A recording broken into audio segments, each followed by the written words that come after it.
Hai semua, selamat datang ke channel Kokoci. Hari ni Cik Kiha nak kongsi tentang ni pula. Inna lillahi wa inna ilaihi roji'un. Syaikul sakit, di mana Syamsul? Ada serupa tiada. Sebelum ini kita dikejutkan dengan berita Puteri Sarah yang dimasukkan ke hospital pulang sahaja dari Dubai kerana mengalami kepenatan melampau. Perkara tersebut turut diwar-warkan ibu kepada dua anak itu di Instagram, di mana dia dikatakan mula berasa tidak sedap badan dan batuk-batuk sejak berada di Mekah. Menjengahkan ruangan komen, rata-rata peminat dan juga rakan artis tampil mendoakan agar Puteri Sarah cepat sembuh dan segera pulih seperti biasa. Dalam pada itu, ada juga yang mempersoalkan kehadiran suami Puteri Sarah, Syamsul Yusof, yang dilihat tiada di sisi ketika pelakon itu dimasukkan ke hospital. Ini bukanlah pertama kali sebenarnya soalan sedemikian diajukan netizen.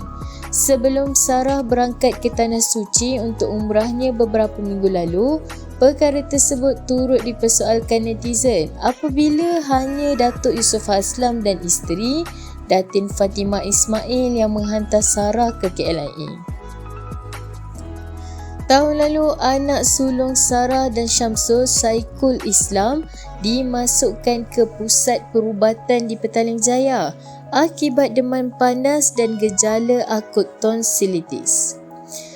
Malah ketika itu, anak keduanya Sumaya juga berkemungkinan terkena jangkitan sama kerana menunjukkan gejala yang sama, iaitu demam, sesema, sukar bernafas dan sakit tekak. Disebabkan terpaksa menguruskan dua anak, Puteri Sarah berkata dia lewat 5 jam ke lokasi penggambaran. Mungkin sahaja ketika itu Syamsul tidak datang untuk melawat kedua-dua anaknya itu. Walaupun ketika itu Syamsul dan Ira Gaza masih lagi belum sah bernikah.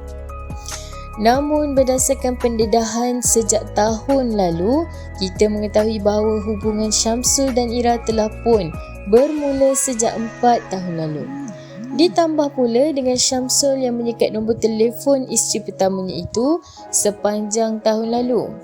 Pasti sahaja mustahil untuk dia memberitahu perkara tersebut kepada Syamsul jika tidak disampaikan melalui mertuanya terlebih dahulu.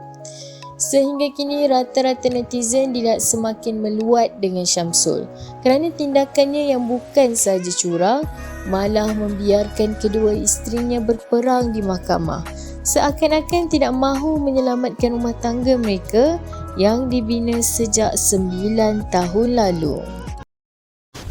Ya, kejap-kejap. Nak lihat apa seterusnya? Subscribe dulu, okey? Okey, sedikit ya. Janji. Okey. 1, 2, 3. Okey, subscribe. Terima kasih. Jangan main-main dengan sumpahan mulut aku. Diulangi, artikel ini diambil dari artikel berkenaan.